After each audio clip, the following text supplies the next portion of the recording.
시계 바늘이 밤 11시를 넘어서고 있었습니다. 오늘도 하루가 이렇게 흘러가는구나 싶었습니다. 55의 나이에 혼자 사는 일상은 늘 이런 식이었어요. 아침에 일어나서 간단히 식사를 하고 동네 마트에서 계산대를 지키다가 저녁이 되면 집으로 돌아와 텔레비전을 보며 하루를 마무리하는 것이지요. 그런데 창밖에서 이상한 소리가 들려왔습니다. 끽끽거리는 소리가 가로등 아래쪽에서 계속 들려오는 것 같았어요. 영자는 맥주캔을 테이블에 내려놓고 커튼 사이로 밖을 내다보았습니다. 가로등 불빛 아래 작은 그림자가 보였습니다. 강아지였어요. 털이 누렇게 바랜 것을 보니 꽤 오래된 잡종견 같았지요. 목에는 낡은 가죽 목줄이 채워져 있었고요. 강아지는 제자리에서 빙글빙글 돌면서 간간히 작은 소리를 내고 있었습니다. 마치 누군가를 찾고 있는 것처럼 말이지요. 영자는 슬리퍼를 신고 현관문을 열었습니다. 늦은 시간이라 동네는 조용했어요. 가로등 불빛만이 강아지의 모습을 희미하게 비추고 있었지요. 영자가 조심스럽게 다가가자 강아지는 멈춰서서 그녀를 올려다보았습니다. 검은 눈동자가 젖어 있었어요. 얘야, 어디서 왔니? 영자는 쪼그리고 앉아 강아지에게 손을 내밀었습니다. 강아지는 몇 걸음 뒤로 물러서더니 다시 조심스럽게 다가왔어요. 그때 가로등 불빛이 강아지의 목줄에 달린 이름표를 비췄습니다. 영자의 눈이 커졌습니다. 이름표에는 분명히 영자라는 글자가 새겨져 있었거든요. 한글로 또박또박 적힌 자신의 이름이었습니다. 어떻게 이런 일이? 영자는 이름표를 다시 한번 자세히 들여다보았습니다. 착각일 리 없었어요. 분명히 영자라고 적혀 있었습니다. 이름표는 꽤 낡아 보였지만 글씨는 선명했지요. 강아지는 영자의 손길을 받으며 작게 꼬리를 흔들었습니다. 떨리는 몸짓이 추위 때문인지 두려움 때문인지 알 수 없었어요. 털 사이로 마른 피부가 드러나 보였고 갈비뼈가 훤히 만져졌습니다. 참 이상한 일이네요. 영자는 강아지를 안아 올렸습니다. 생각보다 가벼웠어요. 오랫동안 굶었던 것 같았습니다. 강아지는 영자의 품에서 몸을 웅크렸지요. 집으로 돌아가는 길에 영자의 마음속엔 여러 가지 생각이 오갔습니다. 왜 하필 자신의 이름이 적힌 이름표를 달고 있는 걸까? 이 강아지는 어디서 온 것일까? 현관문을 열고 들어서자 강아지는 영자의 품에서 바닥으로 내려왔습니다. 낯선 공간에 당황한 듯 구석으로 움츠러들었어요. 꼬리는 다리 사이로 완전히 말려 있었고 귀는 뒤로 젖혀져 있었습니다. 무서워하지 마. 아무도 해치지 않을 거야. 영자는 부엌에서 우유 한 그릇을 가져다 강아지 앞에 놓았습니다. 하지만 강아지는 경계심을 풀지 않고 계속 구석에 머물러 있었어요. 이따금 영자를 힐끔힐끔 쳐다볼 뿐이었지요. 영자는 소파에 앉아 강아지를 조용히 바라보았습니다. 정말 신기한 인연이었어요. 자신의 이름이 적힌 이름표를 단 강아지가 한밤중에 집 앞에 나타나다니. 이런 일이 일어날 수 있는 걸까요? 강아지의 검은 눈동자가 영자를 향해 있었습니다. 슬프면서도 간절한 표정이었어요. 마치 무언가를 말하고 싶어 하는 것 같았습니다. 너는 정말 누구니? 영자는 작게 중얼거렸습니다. 이름표의 비밀이 궁금했지만 지금 당장은 이 작은 생명을 보살피는 것이 먼저였어요. 내일이면 모든 것이 더 분명해질 거라고 생각했습니다. 하지만 영자는 아직 모르고 있었습니다. 이 강아지가 자신의 평온한 일상에 어떤 변화를 가져올지, 그리고 이름표에 숨겨진 진실이 얼마나 깊은 사연을 담고 있을지 말이에요. 아침 햇살이 거실 창문을 통해 들어오고 있었습니다. 영자는 소파에서 잠이 깬 채로 강아지를 바라보고 있었어요. 영자는 부엌에서 밥그릇에 따뜻한 물을 부어 강아지 앞으로 가져갔습니다. 하지만 강아지는 더욱 몸을 구석으로 밀어 넣었어요. 꼬리가 다리 사이로 더 깊숙이 말려들었습니다. 무서워하지 마렴. 아무도 해치지 않을 거야. 영자는 강아지와 충분한 거리를 두고 앉아 기다렸습니다. 시간이 흘러도 강아지는 움직이지 않았어요. 간혹 몸을 떨기만 할 뿐이었습니다. 점심시간이 다가와서 영자는 마트로 출근해야 했습니다. 강아지를 혼자 둘 수는 없어서 휴가를 내기로 했어요. 사장님께 전화를 걸었습니다. 사장님, 오늘 좀 쉴 수 있을까요? 급한 일이 생겨서요. 무슨 일인데? 몸이 아픈가? 아니에요. 강아지를 한 마리 데려왔는데 겁이 많아서 혼자 둘 수가 없어요. 강아지? 영자 씨가? 사장님은 의외라는 듯 말했습니다. 영자는 그동안 혼자 사는 것을 당연하게 여기며 살아왔거든요. 오후가 되어서야 강아지가 조금씩 물을 마셨습니다. 영자는 안심이 되었어요. 이름을 지어주고 싶었습니다. 너는 몽이라고 부를게. 꿈처럼 나타났으니까. 몽이라고 불러보니 강아지가 살짝 고개를 들었습니다. 이름표에 적힌 영자라는 글자가 여전히 신기했지만 새로운 이름이 필요했어요. 저녁 무렵 옆집에서 벨이 울렸습니다. 문을 열어보니 박순자 씨가 서 있었어요. 같은 층에 사는 이웃으로 평소에도 까다롭기로 소문났던 분이었습니다. 영자 씨 밤새 강아지 소리가 들리던데요. 아, 그게 어제 강아지 한 마리를 데려왔어요. 데려왔다고요? 갑자기 무슨? 박순자 씨의 얼굴이 굳어졌습니다. 겁이 많은 아이라서 조금 시끄러웠나 보네요. 죄송해요. 조금이 아니에요. 밤새 낑낑거리고 돌아다니는 소리가 들렸다고요. 우리 집 강아지까지 덩달아 지저댔어요. 영자는 미안한 마음이 들었습니다. 몽이가 밤새 불안해했던 것은 사실이었거든요. 앞으로 조심할게요. 아이가 적응하면 괜찮아질 거예요. 적응이요? 이 좁은 아파트에서 개를 키우겠다는 얘기예요. 박순자 씨의 목소리가 날카로워졌습니다. 일시적으로요. 주인을 찾아서 돌려보낼 생각이에요. 그럼 그때까지 우리가 참으라는 말이에요. 벌써부터 냄새도 나기 시작하던데요. 영자는 할 말을 찾지 못했습니다. 박순자 씨가 돌아간 후에도 마음이 무겁게 가라앉아 있었어요.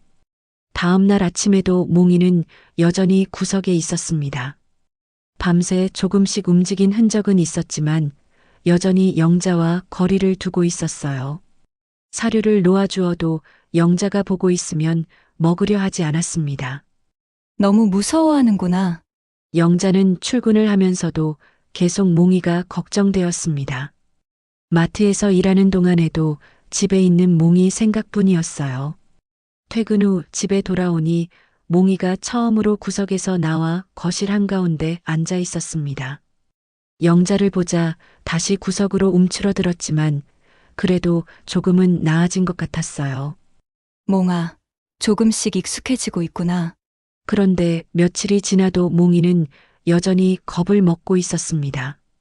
영자가 다가가면 몸을 더 웅크렸고 갑작스러운 소리에는 심하게 놀랐어요. 산책을 시키려 해도 목줄만 보면 뒤로 물러섰습니다. 박순자 씨의 불만도 계속되었습니다. 복도에서 마주칠 때마다 불편한 표정을 지었어요. 영자 씨, 언제까지 그 개를 키울 건가요? 조금만 더 기다려주세요. 적응하고 있어요. 벌써 일주일이 넘었는데요? 이러다가 우리 집 강아지까지 스트레스 받아서 병이라도 나면 어쩔 거예요? 영자는 점점 마음이 무거워졌습니다. 이웃에게 피해를 주는 것도 미안했고 몽이가 이렇게 힘들어하는 것도 안타까웠어요. 어느 날 저녁 영자는 소파에 앉아 구석에 웅크린 몽이를 바라보았습니다. 작고 떨리는 몸짓이 예전의 자신 같다는 생각이 들었어요. 혼자 살면서 누구와도 가까워지기를 두려워했던 자신의 모습과 닮아 있었습니다. 너도 외롭구나. 나처럼 말이야. 영자는 작게 중얼거렸습니다. 몽이의 검은 눈동자가 자신을 향해 있었어요. 슬프고 간절한 표정이었습니다. 이 아이를 포기하면 내 자신을 버리는 것 같아. 영자는 마음속으로 결심했습니다. 아무리 어려워도 몽이를 끝까지 지켜보겠다고. 이름표의 비밀이 무엇이든 이 작은 생명과의 인연을 소중히 여기겠다고 말이에요. 몽이를 데려온 지 2주가 지났습니다. 영자는 매일 새벽에 일어나서 몽이의 상태를 살폈어요. 조금씩 나아지고 있었지만 여전히 겁이 많았습니다. 특히 이상한 점이 하나 있었어요. 산책을 나갈 때마다 몽이는 특정한 장소에서 걸음을 멈췄습니다. 동네 끝자락에 있는 좁은 골목 앞이었어요. 그곳에 서면 몽이는 온몸을 떨며 뒤로 물러섰습니다. 아무리 달래도 그 골목 근처로는 가려 하지 않았지요. 왜 그럴까? 영자는 골목을 들여다보았습니다. 낡은 단독주택들이 빽빽하게 들어선 평범한 골목이었어요. 특별할 것 없어 보였는데 몽이에게는 뭔가 다른 의미가 있는 것 같았습니다. 그런데 더 이상한 일이 생겼습니다. 며칠 전부터 몽이는 어떤 사람들만 보면 극도로 겁을 냈어요. 중년 남성이 지나가면 바짝 엎드려서 떨었습니다. 특히 검정색 점퍼를 입은 사람을 보면 거의 공황 상태가 되었지요. 어제도 그런 일이 있었습니다. 마트 앞에서 몽이와 함께 있는데 검정 점퍼를 입은 남자가 지나갔어요. 몽이는 즉시 영자의 다리 뒤로 숨어들었습니다. 얘야, 괜찮아? 아무것도 아니야. 하지만 몽이의 떨림은 쉽게 가라앉지 않았어요. 그 남자가 완전히 사라진 후에야 겨우 진정했습니다. 오늘 오후에는 더욱 놀라운 일이 벌어졌습니다. 영자는 몽이와 함께 동네 한 바퀴를 돌고 있었어요. 그런데 평소보다 많은 사람들이 골목에 나와 있었습니다. 아, 그게 아니야? 뒤에서 들려온 남자 목소리에 영자는 고개를 돌렸습니다. 50대 중반쯤 되어 보이는 남자가 몽이를 내려다보고 있었어요. 몽이는 그 남자를 보자마자 바닥에 엎드렸습니다. 혹시 이 아이를 아시나요? 영자가 물었습니다. 남자는 잠시 망설이더니 고개를 저었어요. 아니에요. 그냥 비슷한 개를 본 적이 있어서요. 어디서요? 글쎄요. 기억이 잘 안 나네요. 남자는 몽이를 한 번 더 쳐다보더니 중얼거렸습니다. 아직도 살아 있었네. 뭐라고 하셨나요? 영자가 다시 물었지만 남자는 이미 발걸음을 돌리고 있었어요. 몽이는 그 남자가 완전히 사라질 때까지 고개를 들지 못했습니다.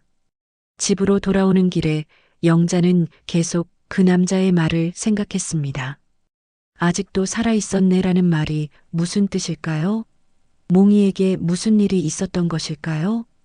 현관문을 열고 들어서자 박순자 씨가 복도에서 기다리고 있었습니다. 평소보다 더 심각한 표정이었어요. 영자 씨, 잠깐만요. 네, 무슨 일이세요? 관리사무소에서 연락이 왔어요. 애완동물 관련해서요. 영자의 가슴이 철렁했습니다. 누군가 신고를 했나 보네요. 개 짖는 소리가 시끄럽다고요. 친구요? 그동안 참아왔는데 다른 집에서도 불만이 나오기 시작했어요. 특히 아래층에서요. 박순자 씨는 팔짱을 끼고 말을 이었습니다.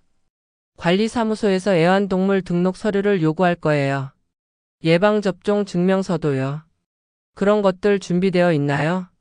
영자는 아무 말도 할 수 없었습니다. 몽이는 갑자기 나타난 아이였어요. 어떤 서류도 없었습니다. 그리고 임대 계약서에는 애완동물 사육 금지 조항이 있을 거예요. 집주인한테도 연락이 갈 텐데요. 잠깐만요. 조금만 더 시간을 주시면. 영자 씨 이해해 주세요. 저도 개를 키우지만 최소한의 예의는 지켜야죠. 남에게 피해를 주면서 키울 수는 없잖아요. 박순자 씨가 돌아간 후 영자는 몽이를 안고 소파에 앉았습니다. 몽이는 여전히 떨고 있었어요. 오늘 만난 그 남자 때문인지 아니면 박순자 씨의 큰 목소리 때문인지 알 수 없었습니다.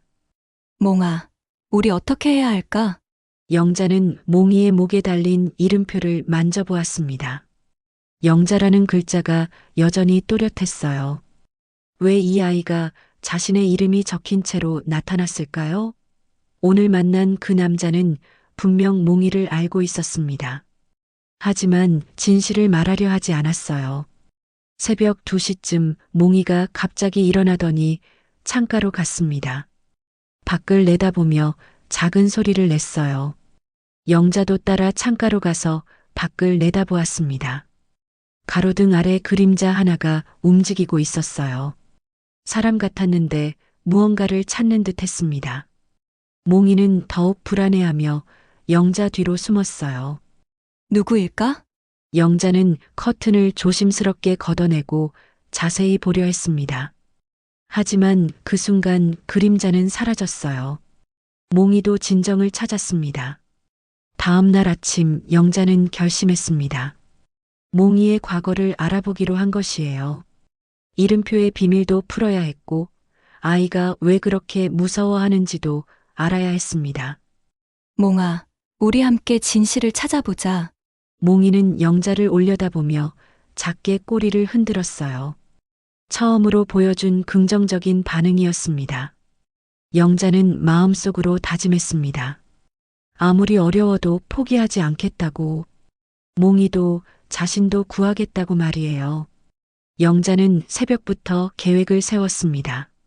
몽이의 과거를 알아보기 전에 우선 당장 닥친 문제부터 해결해야 했어요. 관리사무소 문제와 이웃들의 불만을 먼저 달래야 했습니다. 몽아, 오늘은 수의사 선생님께 가보자. 몽이에게 말했지만 반응은 여전히 조심스러웠어요. 목줄을 보자 뒤로 물러섰습니다. 하지만 예전보다는 덜 무서워하는 것 같았어요. 동네 동물병원은 걸어서 10분 거리에 있었습니다. 젊은 수의사 이민호 원장이 친절하기로 소문났던 곳이에요. 어서 오세요. 이 아이가 몽이인가요? 네, 처음 와보는데요. 예방접종도 하고 건강 체크도 받고 싶어서요. 이민호 원장은 몽이를 자세히 살펴보았습니다. 몽이는 처음에 떨었지만 원장의 부드러운 손길에 조금씩 긴장을 풀었어요. 전체적으로 건강해 보이네요. 다만 스트레스를 많이 받은 것 같아요. 얼마나 키우신 거예요? 한 달 정도 됐어요. 유기견을 데려온 거거든요. 아, 그렇군요. 적응하기까지 시간이 필요할 거예요.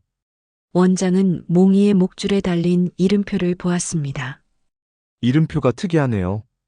주인 이름이 적혀 있는 건가요? 그게 제 이름이에요. 신기하게도 제 이름이 적혀 있어서 데려온 거예요. 정말 신기한 인연이네요. 예방접종을 마치고 집으로 돌아오는 길이었습니다. 몽이는 조금 더 당당하게 걷고 있었어요. 그런데 아파트 앞에서 예상치 못한 일이 벌어졌습니다. 길 건너편에서 큰 트럭이 지나가며 경적을 울렸어요. 몽이는 그 소리에 깜짝 놀라 영자의 손에서 목줄이 빠져나갔습니다. 모아! 몽이는 공포에 질려 달리기 시작했어요. 어디로 가는지도 모르고 무작정 뛰었습니다. 영자는 숨을 헐떡이며 뒤쫓았어요. 몽이는 아파트 단지 안으로 들어가더니 박순자 시내 앞 화단으로 뛰어들었습니다. 예쁘게 가꿔 놓은 꽃들이 뒤엉켜졌습니다. 어머, 이게 무슨 짓이야? 박순자 씨가 집에서 뛰어나왔습니다. 화단이 엉망이 된 것을 보고 얼굴이 빨갛게 달아올랐어요. 죄송해요. 정말 죄송해요. 영자는 몽이를 안아올리며 사과했습니다. 몽이는 여전히 떨고 있었어요. 죄송하다고 끝나는 문제가 아니에요. 이 화단을 가꾸는데 얼마나 공을 들였는지 알아요. 다시 심어 드릴게요. 똑같이 만들어 드릴게요. 그런 문제가 아니라고요. 박순자 씨의 목소리가 점점 커졌습니다. 주변 이웃들이 하나둘 나와서 구경하기 시작했어요. 당장 그 개를 내보내세요. 더 이상 참을 수 없어요. 순자 씨, 진정하세요. 진정하라고요. 밤마다 시끄럽고 냄새나고 이제는 남의 집 화단까지 망가뜨리고 영자는 몽이를 품에 꼭 안았습니다. 몽이의 심장 뛰는 소리가 느껴졌어요. 자신의 심장도 빠르게 뛰고 있었습니다. 정말 죄송합니다. 제가 모든 것을 책임지겠습니다. 책임이요? 어떻게 책임질 건데요? 박순자 씨는 팔짱을 끼고 말했습니다. 개를 키우려면 제대로 된 곳에서 키워야죠. 이런 좁은 아파트에서 무슨 그때 이민호 원장이 나타났습니다. 영자가 예방접종 증명서를 놓고 왔다며 가져다 주러 온 것이었어요. 무슨 일이신가요? 아, 선생님. 영자는 상황을 간단히 설명했습니다. 이민호 원장은 고개를 끄덕이며 들었어요. 실수로 그런 일이 있었군요. 몽이가 아직 적응 중이라서 그래요. 선생님 이게 때문에 너무 힘들어요. 박순자 씨가 말했습니다. 이해합니다. 하지만 몽이도 영자 선생님도 서로를 구하고 있는 거예요. 구한다고요? 네. 몽이는 새로운 가족을 찾았고 영자 선생님은 돌봐야 할 존재를 만났잖아요. 둘 다 전보다 훨씬 밝아 보여요. 이민호 원장의 말에 박순자 씨의 표정이 조금 누그러졌습니다. 시간이 지나면 몽이도 안정을 찾을 거예요. 조금만 더 기다려 주시면 안 될까요? 영자는 박순자 씨를 바라보았습니다. 순자 씨, 제가 정말 최선을 다하겠어요. 이 아이를 포기할 수는 없어요. 왜요? 그냥 개 한 마리인데요. 그냥 걔가 아니에요. 이 아이는 저에게 왔어요. 제 이름을 달고 영자의 목소리가 떨렸습니다. 혼자 살면서 이렇게 간절히 누군가를 돌보고 싶었던 적이 없어요. 이 아이를 지키는 게 저를 지키는 일이에요. 박순자 씨는 잠시 말없이 서 있었습니다. 그러더니 한숨을 쉬었어요. 화단은 제대로 복구해 주세요. 네, 그럴게요. 그리고 앞으로 이런 일이 또 생기면 정말 안 돼요. 네, 약속드릴게요. 박순자 씨는 집으로 들어갔습니다. 이민호 원장이 영자의 어깨에 손을 올렸어요. 잘하셨어요. 몽이한테도 선생님한테도 시간이 필요해요. 그날 밤 영자는 몽이와 함께 창가에 앉았습니다. 몽이는 처음으로 영자의 무릎에 머리를 기댔어요. 몽아, 우리 꼭 함께 있을 수 있을까? 몽이는 작게 꼬리를 흔들었습니다. 영자는 결심을 다졌어요. 어떤 어려움이 와도 이 아이를 지켜내겠다고. 한 달이 더 지났습니다.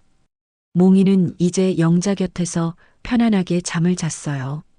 아침이면 꼬리를 흔들며 영자를 맞이했고 산책도 즐겁게 따라 나섰습니다. 박순자 씨네 화단도 예전보다 더 예쁘게 가꿨습니다. 영자가 새로 심은 꽃들이 잘 자라고 있었어요. 박순자 씨도 이제는 몽이를 보면 작게 미소를 짓곤 했습니다. 요즘 몽이 많이 얌전해졌네요. 어느 날 복도에서 마주쳤을 때 박순자 씨가 말했습니다. 네, 많이 안정됐어요. 그동안 불편하게 해드려서 정말 죄송했어요. 아니에요. 저도 너무 심했던 것 같아요. 박순자 씨는 잠시 망설이더니 말을 이었습니다. 사실 저도 우리 강아지를 처음 키울 때 이웃들한테 많이 혼났거든요. 그러셨어요? 밤마다 울어대고 집안을 어지럽히고. 그때가 생각나더라고요. 영자는 박순자 씨의 진심을 느낄 수 있었습니다. 이해해 주셔서 고마워요. 몽이도 이제 우리 동네 식구가 됐으니까 잘 지내요. 그날 저녁 영자는 몽이와 함께 평소보다 긴 산책을 나갔습니다. 예전에 몽이가 무서워했던 그 골목 앞도 지나갔어요. 이제는 그곳에서 멈추지 않았습니다. 많이 용감해졌구나. 몽이는 고개를 들어 영자를 바라보았습니다. 눈빛이 예전과 달라져 있었어요. 불안하고 무서웠던 눈빛이 이제는 따뜻하고 신뢰로 가득했습니다. 집으로 돌아오는 길에 이민호 원장을 만났습니다. 안녕하세요, 선생님. 몽이 상태 어때요? 정말 좋아요. 완전히 다른 아이가 됐어요. 다행이네요. 영자 선생님도 많이 밝아지셨어요. 이민호 원장의 말이 맞았습니다. 영자 자신도 변화를 느끼고 있었어요. 아침에 일어나는 것이 기대되고 집에 돌아오는 발걸음이 가벼워졌습니다. 집에 도착해서 영자는 몽이에게 저녁을 주었습니다. 몽이는 이제 영자가 보는 앞에서도 편안하게 밥을 먹었어요.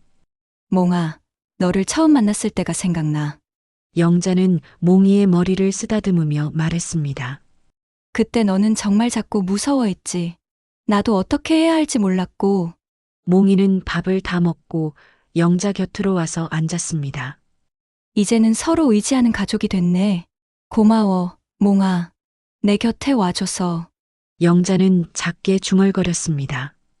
미스터리로 시작한 인연이 이제는 서로에게 없어서는 안 될 존재가 되었습니다. 이름표의 비밀이 무엇인지는 여전히 알 수 없었지만 그것이 중요하지 않았어요. 중요한 것은 지금 이 순간, 그리고 앞으로 함께할 모든 시간들이었습니다. 창밖에서는 새벽을 알리는 새소리가 들려왔습니다. 새로운 하루가 시작되고 있었습니다. 영자와 몽이에게는 함께 만들어갈 소중한 하루가 기다리고 있었어요.